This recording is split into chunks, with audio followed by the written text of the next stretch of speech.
বানু ইসরাঈলদের বর্ণনা দিতে গিয়ে আল্লাহ সুবহানাহু ওয়া তাআলা কোরআন মাজিদে বলছেন, ওয়াইজ নাজ্জাইনাকুম মিন আলি ফিরআউন ইয়াসুমুনাকুম সুআল আযাব ইউযাববিহুনা আবনাআকুম ওয়া ইস্তাহয়ুনা নিসাআকুম। ফিরআউন বানু ইসরাঈলের যুবক, ছোট, যে কোনো বয়সী যারা পুরুষ সন্তান জন্মগ্রহণ করত, পুরুষ শিশু সে যে বয়সেরই হোক না কেন, পুরুষ সন্তান জন্মগ্রহণ করত। কাউকে জন্মের দিন, কাউকে জন্মের 10 দিন পর পাইছে, কাউকে জন্মের 3 বছর পর পাইছে, কাউকে জন্মের 4 বছর পর পাইছে, জবাই করে দিত আর তাদের নারী সন্তানদেরকে বাঁচিয়ে রাখত। সেই ফেরাউনকে বানু ইসরাঈলেরা চোখের সামনে সমুদ্রে ডুবতে দেখেছে। সেই ফেরাউনকে ডুবিয়ে আল্লাহ সুবহানাহু ওয়া তাআলা তাদের চোখের সামনে সমুদ্রের মধ্যে রাস্তা তৈরি করে দিয়েছে তাদেরকে বাঁচানোর জন্য। সেই বানু ইসরাঈল ফেরাউনের ডুবার পর, সমুদ্র পার হওয়ার পর তাদের জন্য আল্লাহ রাস্তা তৈরি করে দিল। তারা মরুভূমিতে আশ্রয় নিল, সিনাই মরুভূমি। তুর পাহাড়ে আল্লাহ মুসা আলাইহিস সালামের মাধ্যমে তাদের জন্য তাওরাত পাঠালেন। সেই বানু ইসরাঈল তখন কি বলল? লান নুমিনা হাত্তা নারাল্লাহা জাহরাতান, আমরা আল্লাহর উপর ততক্ষণ পর্যন্ত ঈমান আনবো না, তোমার এই তাওরাতের উপর ঈমান আনবো না যতক্ষণ না আমরা আল্লাহকে স্বচক্ষে না দেখব। অথচ ওরা এখনই স্বচক্ষে ফেরাউনকে ডুবতে দেখেছে। কোন ফেরাউন? যে তাদের ছেলে সন্তানদের জবাই করত। অথচ তারা এখনই দেখলো যে আল্লাহ তাদের জন্য সমুদ্রের মধ্যে রাস্তা তৈরি করে দিল। কিন্তু তারাই বলতেছে 2 দিন পর যে আল্লাহর উপর ততক্ষণ ঈমান আনবো না, তাওরাতের উপর ততক্ষণ ঈমান আনবো না যতক্ষণ না চোখে না দেখব। এই বানু ইসরাঈলরা যে মরুভূমিতে আশ্রয় নিল সেটার নাম সিনাই মরুভূমি। এখনও ওই মরুভূমি ওই রকমই আছে, তুর পাহাড় ওই রকমই আছে। মিশর থেকে ফিলিস্তিন যাতে মধ্যে লোহিত সাগর পড়বে, লোহিত সাগর পার হলে সিনাই মরুভূমি, সিনাই মরুভূমি পার হলে ফিলিস্তিন। এই সিনাই মরুভূমিতেই তুর পাহাড়। তো মরুভূমিতে তো আর পানির ব্যবস্থা নাই, আর লোহিত সাগরের লবণাক্ত পানি তো আর খাওয়া সম্ভব নয়। তো এই জন্য মুসা আলাইহিস সালামের কওম চেয়ে বসল। ওয়াইজ ইসতাসকা মুসা লিকওমি ফাকুল নাদরিব বিআসাকাল হাজার ফানফাজারাত মিনহু ইসনাতা আশারাতা আইনা। মুসার কওম মুসা আলাইহিস সালামকে বলল, আমাদের পানির ব্যবস্থা করো। আমি মুসা আলাইহিস সালামকে বললাম, মুসাকে বললাম, তুমি তোমার লাঠি দিয়ে পাথরে আঘাত করো। তখন সে পাথর থেকে ঝর্ণা ধারা তৈরি হলো তাদের জন্য। তারা খাবারের আহ্বান করলো, চাইলো। আল্লাহ তাদের জন্য জান্নাত থেকে মান্না এবং সালোয়া পাঠিয়ে দিলেন। মান্না এবং সালোয়া কি? পৃথিবীর সবচেয়ে দামি মাশরুম, যার কেজি প্রতি দাম 5 লক্ষ টাকা। আর খুব দামি উন্নত জাতের ছোট পাখি, যে পাখি তাদের বাসায় বা তাদের গাছে এসে বসতো, তারা সেই পাখি জবাই করত আর সেই মাশরুম দিয়ে সেই পাখির গোস্ত ভক্ষণ করতো। এটাই হচ্ছে মান্না এবং সালোয়া, যা জান্নাত থেকে আসতো।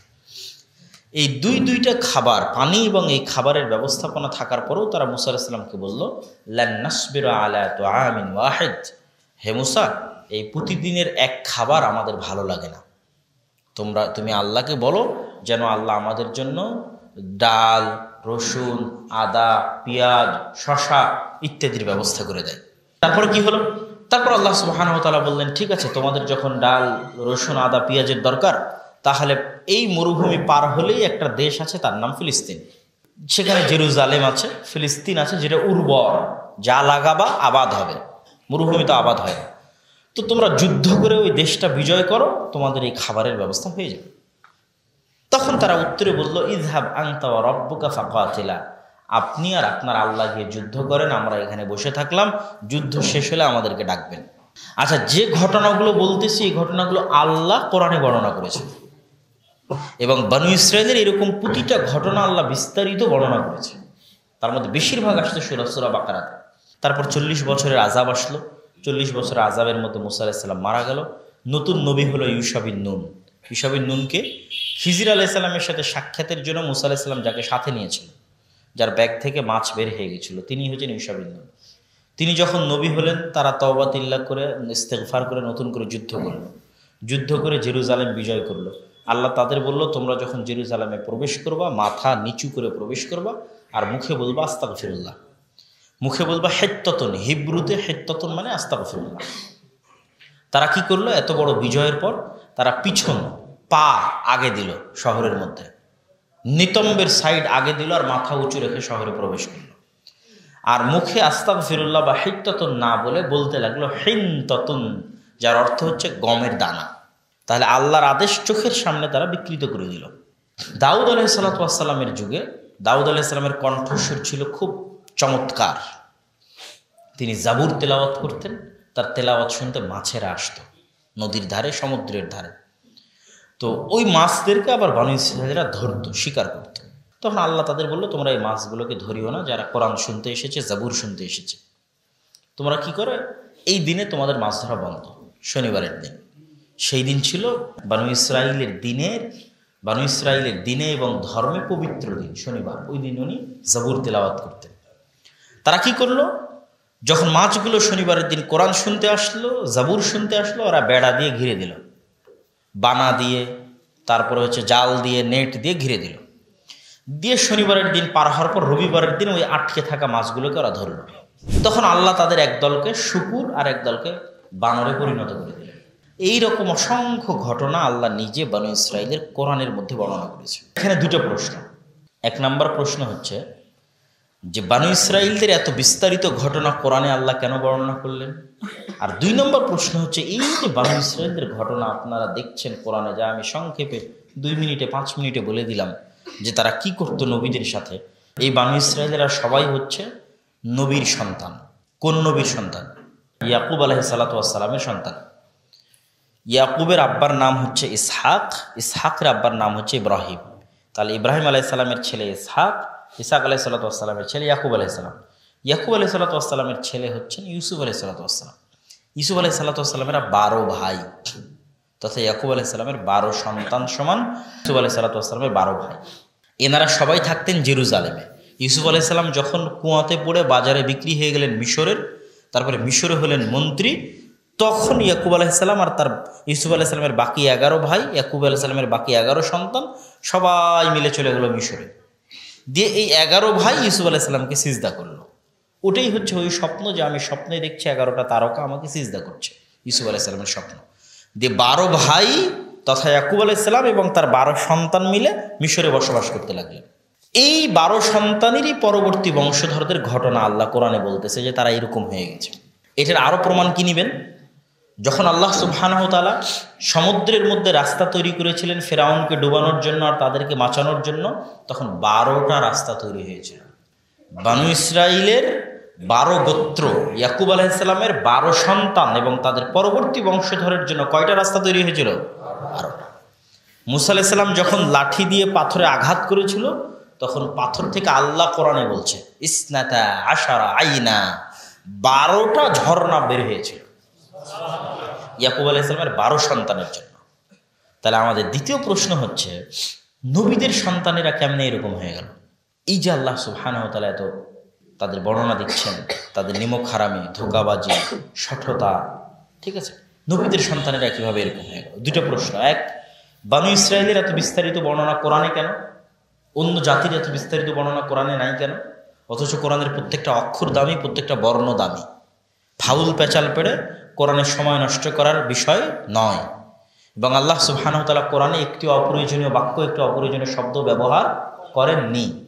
তাহলে কোরআনের মতো একটা দামি গ্রন্থে বনী ইসরাঈলের ঘটনা এত বিস্তারিত বলা আছে কেন? আর তারা নবীদের সন্তান এরকম হয়ে গেল কেন? প্রথম প্রশ্নের উত্তর হচ্ছে, পবিত্র কোরআনে বনী ইসরাঈলের ঘটনা এত বিস্তারিত বলার সবচেয়ে বড় যেটা কারণ, সেটি হচ্ছে উম্মতে মুহাম্মাদিও একদিন বনী ইসরাঈলের মতো হয়ে যাবে। যেটা দিয়ে আজকের আমাদের বক্তব্য আমি শুরু করেছি, যে আমরা আজকের যুগের মুসলমানদের দুইটা সমস্যা, একটা হচ্ছে আমাদের শিক্ষা, আর আরেকটা হচ্ছে আমরা স্বভাবে এবং চরিত্রে বনী ইসরাঈলের মতো হয়ে গেছি। সেটিরই ব্যাখ্যা এতক্ষণ যাবত দিচ্ছি। তাহলে সারমর্ম কি?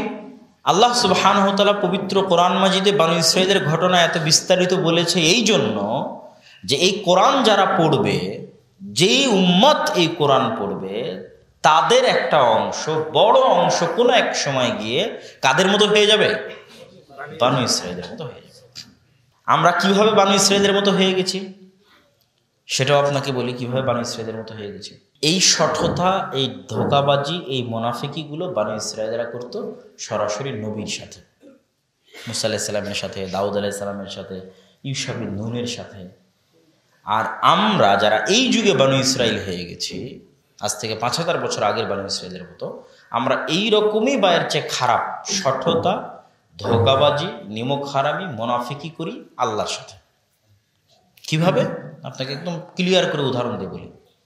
এরকম কত হাজি আপনি নিবেন যে হজ করতে গেছে ওই টাকায়, যেই টাকার পুরোটা দুর্নীতি করে অন্যায়ভাবে মেরে খাওয়া টাকা। এরকম কত শত শত হাজি হজ করতে গেছে যার টাকার পুরোটাই লক্ষবার কোটিবার মিথ্যা বলে ইনকাম করা টাকা। তাহলে সে সজ্ঞানে হাজারবার লক্ষবার মিথ্যা বলে, দুর্নীতি করে, ডাকাতি করে, চুরি করে টাকা ইনকাম করেছে। আর সেই টাকা দিয়ে সে হজ করতে গেছে। এখানে সে যে ধোঁকাবাজিটা করলো, সঠতাটা করলো, মুনাফিকিটা করলো, এটা কার সাথে করলো? আল্লাহর সাথে। আর বানু ইসরাইলদের যে সংক্ষিপ্ত বর্ণনা দিলাম, এগুলো ওরা করেছে নবীদের সাথে। আমাদের মুসলমানদের সবচেয়ে বড় সমস্যা হচ্ছে এই যুগের, মুসলমানদের মধ্যে সালাত আছে, সিয়াম আছে, হজ আছে, জাকাত আছে, বাহ্যিকভাবে আনুষ্ঠানিক একটা ইবাদতের মতো, কিন্তু অভ্যন্তরীণভাবে মিথ্যায় পরিপূর্ণ, ধোঁকায় পরিপূর্ণ, অভ্যন্তরীণভাবে অন্যায় পরায়ণতা এবং আমানতের খেয়ানত এবং জুলম আর অত্যাচারে পরিপূর্ণ। সততা নাই, আমানতদারিতা নাই, ন্যায় পরায়ণতা নাই। সবাই, আমাদের বেশিরভাগই 99%। অথচ আমাদের নবী মুহাম্মদ সাল্লাল্লাহু আলাইহি ওয়াসাল্লাম যখন তিনি নবী হন, তখন নবী হওয়ার পর আল্লাহ তাকে আদেশ দিয়ে সত্য বলা শিখিয়েছেন যে মুহাম্মদ, আজকে তো তোমাকে নবী করে দিলাম, আজকের পর থেকে তুমি আর মিথ্যা বলিও না, এখন থেকে তুমি সত্য বলিও। এরকম কোনো কথা কোরআন হাদিসে আছে নাকি? না, আমাদের নবী জন্মগত সত্যবাদী। জন্মগত সত্যবাদী। এটা কেন বলতেছি? তিনি যে সালাত এবং সিয়াম এবং হজ এবং জাকাত শিখেছেন এবং পেয়েছেন, এটা 40 বছর পর কোরআন এবং হাদিসের মাধ্যমে, ওহীর মাধ্যমে। কিন্তু যেই সত্যবাদিতা, যেই আমানতদারিতা, যেই ন্যায়পরায়ণতা তার মধ্যে জন্মগত ছিল, ওটাই আমাদের মধ্যে নেই। আমরা জাস্ট ওই ইবাদতগুলোকে আনুষ্ঠানিকভাবে ধরে রাখতেছি, কিন্তু অভ্যন্তরীণভাবে আমরা বানু ইসরাইলের মতো মুনাফিক। কেননা আমাদের সকাল সন্ধ্যার উঠা বসা মিথ্যার সাথে, আমাদের সকাল সন্ধ্যার উঠা বসা আমানতের খেয়ানতের সাথে, আমাদের সকাল সন্ধ্যার উঠা বসা হচ্ছে ন্যায়পরায়ণতার বিরুদ্ধে গিয়ে বেইনসাফি, অন্যায়পরায়ণতা এবং জুলুমের সাথে। কিভাবে? আমরা সবাই বা বেশিরভাগই হয় আমাদের স্ত্রীর উপর জালেম, না হয় আমাদের স্ত্রী আমাদের উপর জালেম। হয় আমরা আমাদের বাপ মায়ের উপর জালেম, না হলে আমাদের বাপ মা আমাদের উপর জালেম। হয় আমরা আমার ভাইয়ের উপর জালেম, না হলে আমার ভাই আমার উপর জালেম। হয় আমরা আমাদের পাড়া প্রতিবেশীর উপর জালেম, না হলে আমাদের পাড়া প্রতিবেশী আমার উপর জালেম। হয় আমার অধস্তন কর্মকর্তা কর্মচারী আমার উপর জালেম, না হলে আমার অধস্তন কর্মকর্তা কর্মচারী আমার উপর জালেম, আর না হয় আমি তাদের উপর জালেম। কেন? আদল মানে ন্যায়পরায়ণতা। ন্যায়পরায়ণতা মানে যার যতটুকু হক ততটুকু দেওয়া, সেই হক থেকে চুল পরিমাণ কম বেশি করাই জুলম। ইন্নাল্লাহ আদল, আল্লাহ হচ্ছে ন্যায়পরায়ণ। ইন্নাল্লাহ ইয়ামুরুকুম বিল আদলি ওয়াল ইহসান, আল্লাহ তোমাদেরকে ন্যায়পরায়ণতার আদেশ দিচ্ছেন, ইহসানের আদেশ দিচ্ছেন। মহান আল্লাহ সুবহানাহু ওয়া তাআলা নিজে সত্যবাদী, নিজে আমানতদার, নিজে ন্যায়পরায়ণ। শতভাগ সত্যবাদী, শতভাগ আমানতদার, শতভাগ ন্যায়পরায়ণ। আমাদের নবী মুহাম্মদ সাল্লাল্লাহু আলাইহি ওয়াসাল্লাম নিজে সত্যবাদী, নিজে আমানতদার, নিজে ন্যায়পরায়ণ। আর ইসলামের মূল ভিত্তিটাই হচ্ছে আমানতদারিতা, ন্যায়পরায়ণতা এবং সততার উপর। এই মূল ভিত্তি ছেড়ে দিয়ে শুধু বাহ্যিক আনুষ্ঠানিক ইবাদত দিয়ে আপনি জান্নাতে যেতে পারবেন না। কেননা এই মূল ভিত্তিগুলো এত বেশি গুরুত্বপূর্ণ যে আল্লাহ সুবহানাহু ওয়া তাআলার সাথে সম্পৃক্ত যে কোনো ইবাদতের গুনাহ মানুষ ক্ষমা চাইলে আল্লাহর কাছে ক্ষমা করিয়ে নিতে পারে। কিন্তু জুলম, অত্যাচার, অন্যায়পরায়ণতা, অন্যের সম্পদের, অন্যের আমানতের খেয়ানত করা, এগুলোর গুনাহ কখনোই আল্লাহ সুবহানাহু ওয়া তাআলা ক্ষমা করবেন না। ইসলাম এইটাতে বেশি শক্তিশালী, বেশি কঠোর, কঠিন। আর আমরা স্বভাবে চরিত্রে যে বানু ইসরাইলদের মতো হয়ে গেছি, তার অসংখ্য উদাহরণ দিতে পারবো। তার মধ্যে আগে তো একটা উদাহরণ দিলাম, আর দুটো উদাহরণ দিয়ে এই আলোচনাটা শেষ করি। যেমন এই ভোটের সময় দেখবেন, আমি নিজে চোখে দেখলাম, এই জন্য মনে পড়তেছে, ভোটের সময় দেখবেন যে যতজন প্রার্থী আছে সবাইকে বলতেছে যে হ্যাঁ আমি আপনাকে ভোট দেব, আর সকল প্রার্থীর কাছ থেকে টাকা খেয়েছে, টাকা নিয়েছে। তো এটা একটা সামান্য উদাহরণ, কিন্তু এইরকম আমরা প্রত্যেক ধাপে ধাপে মিথ্যুক। আমরা মুসলমানেরা, এখনকার যারা মুসলমানরা বসবাস করছি, প্রতিটা ধাপে আমরা আমাদেরকে টাকার কাছে, দুনিয়ার কাছে, আমাদের মুখের কথাকে, আমাদের সব কিছুকে বিক্রি করে দিচ্ছি। এই যুগের মুসলমানেরা যে, এই যুগের বানু ইসরাইল, তার আর একটা 2 নম্বর উদাহরণ দিয়ে শেষ করি। ইউরোপে যে মুসলমানেরা বসবাস করে তাদের 90%, ইংল্যান্ডে যে মুসলমানেরা বসবাস করে তাদের 80% সকাল সন্ধ্যা মিথ্যা কথা বলে ইংল্যান্ডের খ্রিস্টান সরকারের কাছ থেকে টাকা নেয় বেনিফিটের নামে। এটা তারা বুঝতে পারবে, তো একটা উদাহরণ দিলাম। তো আমি তাদের অবস্থা দেখে ধারণা করতাম যে আসলে এরা এই যুগের বানু ইসরাইল হয়ে গেছে, আমরা হচ্ছে এই যুগের বানু ইসরাইল হয়ে গেছি। এইটার পক্ষে সবচেয়ে বড় দলিল কি? রাসূল সাল্লাল্লাহু আলাইহি ওয়াসাল্লাম বলেছে, তোমরা একদিন বানু ইসরাইলের সাথে মিলে যাবে যেমন এক জুতার পাট আর এক জুতার পাটের সাথে মিলে যায়। তোমাদের স্বভাব চরিত্র ওই রকম হয়ে যাবে। তাহলে এখন আপনি আমাদের স্বভাব চরিত্র দেখেন, যে সততা, আমানতদারিতা এবং ন্যায়পরায়ণতায় আমরা কোথায় আছি। সকাল সন্ধ্যা আমরা কি করছি, প্রতিনিয়ত কিভাবে আল্লাহর সাথে ধোঁকাবাজি করতেছি, সঠতা করতেছি, দেখাচ্ছি যে আমি 5 ওয়াক্ত নামাজ পড়ি, দেখাচ্ছি যে আমার মুখে দাঁড়িয়ে আছে, দেখাচ্ছি আমি মাদ্রাসার পরিচালক, দেখাচ্ছি আমি মসজিদের ইমাম, মুয়াজ্জিন, কিন্তু সবাই একজন আরেকজনের উপর জুলুম করতেছি, অন্যায় করতেছি, ন্যায়পরায়ণতা নাই। কি মসজিদ, কি মাদ্রাসা, কি সংগঠন, কি ইসলামী সম্মেলন, ন্যায়পরায়ণতা নাই, আমানতদারিতা নাই, সততা নাই, সত্যবাদিতা নাই। প্রতিটা ধাপে ধাপ থেকে এই জিনিসগুলো উঠে গেছে। আর বানু ইসরায়েলদের এই ঘটনাগুলো পড়ে যে তারা কোন অবস্থায় আছে। এবার আমরা দ্বিতীয় প্রশ্নের উত্তরে আসে যে তারা নবীর সন্তান হয়ে এই পর্যায়ে কিভাবে আসলো। আমরা তো দেখলাম যে বানু ইসরায়েলেরা হচ্ছে নবীর সন্তান, আর তাদের ঘটনা আল্লাহ বর্ণনা করতেছে এত নিম্ন অবস্থা তাদের চরিত্রের, তো তারা তো নবীর সন্তান কেমন এরকম হলো?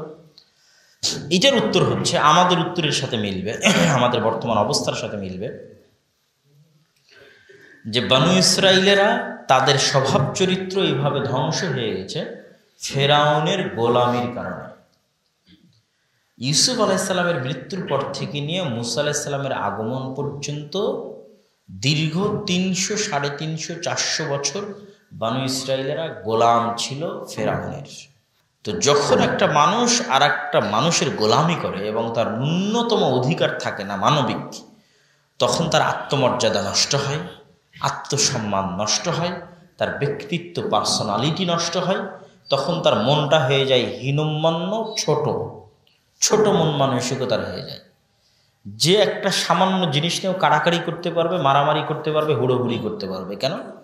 ওর স্বাভাবিক আত্মমর্যাদা, আত্মসম্মান, ব্যক্তিত্ব নষ্ট হয়ে গেছে গোলামি করতে করতে, লং টাইম, দীর্ঘ সময় গোলামি করতে করতে। আর এই জন্য আল্লাহ সুবহানাহু ওয়া তাআলা দুনিয়ার কোনো নবীকে গোলাম অবস্থায় সৃষ্টি করেননি।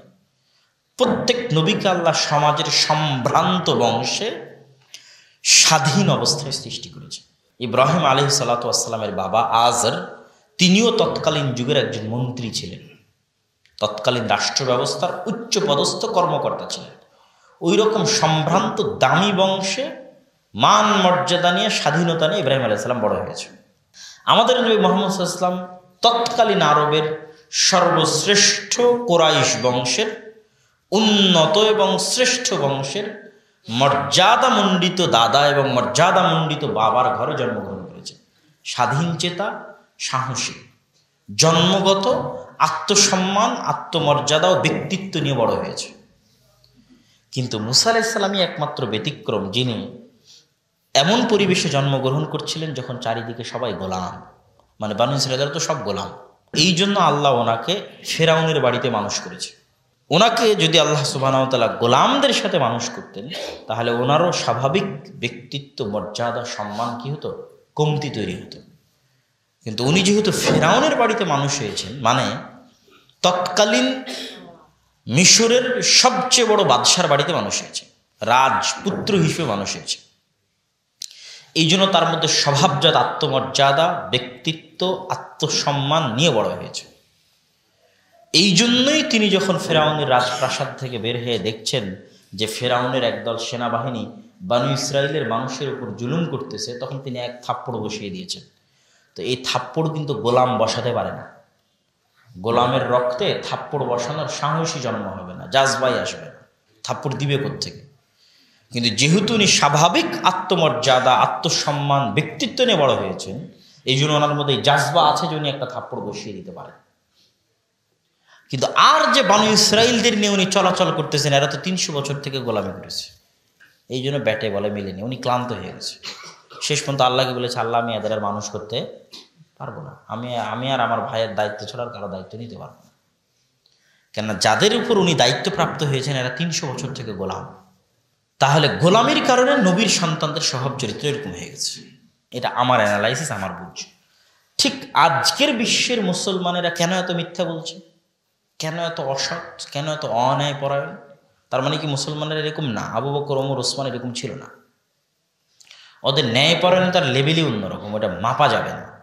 যে ওমর রাদিয়াল্লাহু তাআলা আনহু মদিনা থেকে জেরুজালেম এসেছে, তো ন্যায়পরায়ণতায় যেন কমতি তৈরি না হয় এই জন্য মেপে মেপে রাস্তা কতক্ষণ নিজে উটের পিঠে থেকেছে আর কতক্ষণ গোলামকে উটের পিঠে বসিয়ে তার দড়ি ধরে টেনেছে। ন্যায়পরায়ণতার মাপকাঠিতে যেন চুল পরিমাণ এদিক ওদিক না হয়, এই জন্য এটা হচ্ছে ওমরের ন্যায়পরায়ণতা। তাহলে আমরা এরকম হয়ে গেছি কেন? আমাদের সকাল সন্ধ্যা মিথ্যার সাথে কেন? সালাত, সিয়াম, হজ, যাকাত সবই আছে, মসজিদ মাদ্রাসা সবই আছে, তারপর পুরো দুর্নীতি, অন্যায়পরায়ণতা, অত্যাচার, জুলুমে পরিপূর্ণ। যে যার বিরুদ্ধে পারছে তার বিরুদ্ধে মিথ্যা বলছে, যে যার বিরুদ্ধে পারছে তার বিরুদ্ধে কামড়াকামড়ি করছে, মারামারি করছে, হিংসা বিদ্বেষ করছে, গন্ডগোল করছে। কেন এরকম? পশুর মতো কেন হয়ে গেছে আমরা? অথচ এই গণতন্ত্র ইংল্যান্ডেও আছে, আমেরিকাও আছে, তারা তো এরকম পশুর মতো আচার আচরণ করে না, বরং তারা হয়তো মাঝে মধ্যে হাসে যে এই মুসলমানেরা এরকম কিভাবে হলো, কিন্তু তারা এরকম করে না। তার কারণ হচ্ছে আমরাও 300 বছর ধরে এদের গোলাম আছি। এই ইউরোপিয়ান কলোনিয়াল সিস্টেমের আমরা গোলাম 300 বছর থেকে।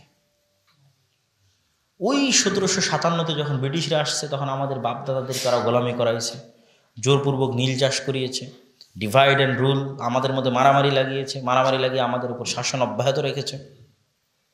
আমাদের নামে জমি জায়গা পর্যন্ত ছিল না। আপনি CSA পর্চা খুঁজে দেখেন যে যাদের যে জমিদারদের নামে খাজনা দিতেন তাদের নামে জমি আছে। এটা তো শেরে বাংলায় ফজলুল হকের মন্ত্রী সভার পর আপনারা জমির মালিক হয়েছে। তাহলে 200 বছর ধরে আমরা ব্রিটিশদের গোলামি করেছি, আর ব্রিটিশরা আমাদের পরস্পরের মধ্যে মারামারি লাগিয়ে আমাদের শাসন করেছে এবং আমাদেরকে গোলাম রেখে ওরা শাসন করেছে। তো এই গোলামি করতে করতে আমাদের স্বভাব চরিত্র নষ্ট হয়ে গেছে, বানু ইসরায়েলদের মতো। এটা আমাদের না, সারা বিশ্বের মুসলমানদের অবস্থা। আফ্রিকার মুসলিম দেশগুলোকে গোলাম বানিয়ে রাখতো এবং এখনও রেখেছে, ফ্রান্স, ইতালি, স্পেন। আমাদেরকে তো ব্রিটিশরা মোটামুটি একটা স্বাধীনতা দিয়ে গেছে, নাম কষ্ট যতটুকুই হোক, ডেমোক্রেসি গণতন্ত্রের মতো একটা জঘন্য সিস্টেমের মধ্যে রেখে হালকা হলেও স্বাধীনতা দিয়ে গেছে। কিন্তু ফ্রান্স আফ্রিকার মুসলিম দেশগুলোকে কি স্বাধীনতা দিয়েছে জানেন? বলেছে ঠিক আছে তোমাকে স্বাধীনতা দিয়ে গেলাম, কিন্তু তোমার যা মুদ্রা হবে আমার কেন্দ্রীয় ব্যাংকে জমা রাখতে হবে। তুমি কোনো অস্ত্র আমার ছাড়া আর কারো কাছ থেকে কিনতে পারবে না। তোমার পররাষ্ট্র নীতি আমার পররাষ্ট্রমন্ত্রী কন্ট্রোল করবে। স্যার এটা আবার কি স্বাধীনতা? এখন অবশ্য আফ্রিকার কিছু কিছু দেশ বিদ্রোহ করতেছে, কিন্তু এমনভাবে ফ্রান্স, ইতালি, স্পেন আফ্রিকার মুসলমানদের এমন জঘন্যভাবে গোলাম বানিয়ে শাসন করেছে যে আমাদের চাইতেও জঘন্য চারিত্রিক বিকৃতি আফ্রিকার মুসলমানদের ঘটেছে। আমাদের তো কি চারিত্রিক বিকৃতি তা তো দেখছেনি, কিন্তু আমাদের চাইতেও নিম্ন স্তরের চারিত্রিক বিকৃতি আফ্রিকার মুসলমানদের ঘটেছে। ইতালির রাস্তায় যদি কেউ টাকা পয়সা ছিনতাই করে, কেউ যদি টাকা পয়সা চুরি করে, ফ্রান্সের আইফেল টাওয়ারের পাশে যদি কেউ বিড়ি খায়, মদ খায়, জুয়া খায় রাত 12টা-1টার সময়, তাহলে আল্লাহর কসম আমার নিজের চোখে দেখা অবস্থা বলছি, এদের 90% হচ্ছে মুসলমান। এরা কোন দেশ থেকে আসছে? আফ্রিকা থেকে আসছে। সকল চোরগুলো, মদখোর, জুয়াখোরগুলো ইতালিতে আছে, ফ্রান্সে আছে, এরা সব হচ্ছে মুসলমান। মুসলমান মানে এদের বাহ্যিক সালাত সিয়াম আছে, এরা বাহ্যিক কালেমা পড়ে, কিন্তু এরা চরম অসৎ, চরম অন্যায়পরায়ণ, চরম মিথ্যুক, একদম সমাজের নিম্ন স্তর। একই অবস্থা আপনি ভারতের মুসলমানদের দেখেন। বাংলাদেশ, পাকিস্তান লাস্ট 60-70 বছরের টুকটাক যতটুকু স্বাধীনতা আমরা ভোগ করছি সেটার কারণে যতটুকু, কিন্তু ভারতের মুসলমানদের দেখেন যে যেই জেলায় সবচেয়ে বেশি মুসলমান বসবাস করে, এরকম অসংখ্য জরিপ আছে যে ওই জেলায় যতগুলো মাদকতার মামলা আছে, যতগুলো জুয়ার মামলা আছে, যতগুলো চুরি ডাকাতির মামলা আছে, তার 80% মুসলমান। তাহলে আমরা গোলামির কারণে, ইউরোপের কলোনিয়াল সিস্টেমের গোলামির কারণে আমাদের স্বাভাবিক মানবিক স্বভাব চরিত্র এবং ব্যক্তিত্ব ধ্বংস হয়ে 5000 বছর আগের বানু ইসরাইলদের পর্যায়ে চলে গেছে। তার আরও একটা উদাহরণ দিয়ে এই বক্তব্যটা, এই অংশটা শেষ করে দেব। আবু সুফিয়ান রাদিয়াল্লাহু তাআলা আনহু, তিনি মক্কা বিজয়ের সময় ইসলাম গ্রহণ করেছেন। বদরে আল্লাহর নবীর বিরুদ্ধে ছিলেন, উহুদে আল্লাহর নবীর বিরুদ্ধে ছিলেন, খন্দকে আল্লাহর নবীর বিরুদ্ধে ছিলেন এবং উহুদের খন্দকে নেতৃত্ব দিয়েছেন আল্লাহর নবীর বিরুদ্ধে। এবং মক্কা বিজয়ের আগ পর্যন্ত মুহাম্মদ সাল্লাল্লাহু আলাইহি ওয়াসাল্লাম এবং মদিনা এবং ইসলাম তার জানি ও মানি শত্রু ছিল। যে কোনো মূল্যে মুহাম্মদ সাল্লাল্লাহু আলাইহি ওয়াসাল্লামকে হত্যা করা, যে কোনো মূল্যে ইসলামকে মিটিয়ে দেওয়া, মদিনাকে ধ্বংস করা, এটা তার জীবনের একমাত্র লক্ষ্য ছিল। সেই আবু সুফিয়ান রাদিয়াল্লাহু তাআলা আনহুকে তার কাফের অবস্থায়, মুশরিক অবস্থায়, মুহাম্মদ সাল্লাল্লাহু আলাইহি ওয়াসাল্লামের সাথে শত্রুতার চরম যখন তুঙ্গে, সেই অবস্থায় রোমান সম্রাট হেরাক্লিয়াস আবু সুফিয়ান রাদিয়াল্লাহু তাআলা আনহুকে জিজ্ঞেস করেছে মুহাম্মদ সাল্লাল্লাহু আলাইহি ওয়াসাল্লাম সম্পর্কে। 7-8টা প্রশ্ন করেছে। মুহাম্মদ কেমন, কোন ঘরে জন্ম হয়েছে, কোথায় বাড়ি, কি করে, কি বলে, কেমন আচার ব্যবহার ইত্যাদি 7-8টা প্রশ্ন।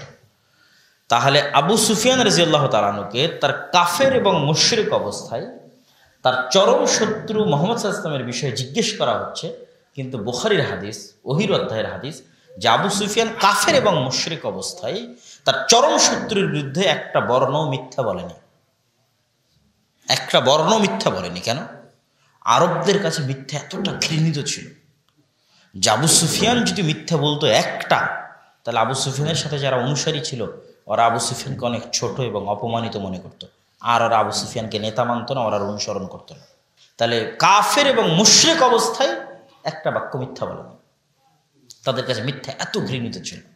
আর আমরা মুসলমান দাবি এখন দুটা আওয়ামী লীগ আর বিএনপির নেতাকে পরস্পর দাঁড় করিয়ে দেন, যারা নামাজি, হাজি, দানশীল, দানবীর, আর ওদের বলেন যে তোমরা পরস্পরের বিরুদ্ধে বলো বা বিষয়ে বলো। যত বেশি মিথ্যা বলবে দল থেকে তত পুরস্কার পাবে। যত মিথ্যা বলবে তার পদ তত টিকে থাকবে। মিথ্যা বলে পরনিন্দা যত করবে পদ তত বাড়বে। তাহলে তারা মুসলমান। তাহলে এরা কোন মুসলমান? এরা হচ্ছে বানু ইসরাইল, এই যুগের বানু ইসরাইল। এরা হচ্ছে আল্লাহর সাথে ধোঁকাবাজি করতেছে। আর ওরা ওই যুগের বানু ইসরাইল তো মুসা আলাইহিস সালামের সাথে ধোঁকাবাজি করতে। এরা হচ্ছে আল্লাহর সাথে সততা করতেছে, মুনাফিকি করতেছে, ধোঁকাবাজি করতেছে, মিথ্যাতে পরিপূর্ণ, দুর্নীতিতে পরিপূর্ণ, অন্যায়পরায়ণতা পরিপূর্ণ, আর মনে করতেছে নামাজ পড়ে আমি জান্নাতে চলে যাবো। তো এটা কি আল্লাহর সাথে ধোঁকাবাজি না? এটাই তো আল্লাহর সাথে ধোঁকাবাজি। হারাম ইনকাম দিয়ে মনে করছে আমি হজ করে মাফ করে নেবো, তো এটাই তো আল্লাহর সাথে খেলা, গেম, আল্লাহর সাথে ধোঁকাবাজি করা। সুদ হারাম, আমি হচ্ছে উল্টা দিক দিয়ে ওই সমস্ত ইহুদি আর বানু ইসরায়েলের মতো অন্য দিক দিয়ে বিভিন্ন কলা কৌশল করে সুদ খেয়ে নিচ্ছে, দিয়ে ধোঁকা দিচ্ছে আল্লাহকে, যে নিজের সাথে খেলা করতেছে আল্লাহর সাথে, আমি তো হালাল অথচ হারাম।